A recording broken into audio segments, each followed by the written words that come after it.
base plate's all on, carbs all back together. Just like I said, those choke the accelerator pumps.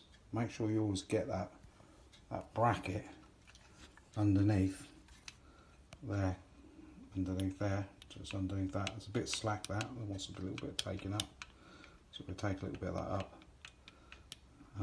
But the amount of times I put these float bowls on, forgot to put that bloody thing on.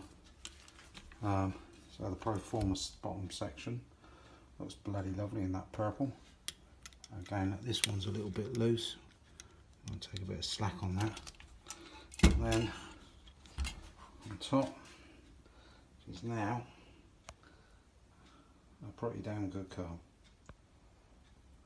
So next time I speak to you guys, I would have had another few of those, but I'd be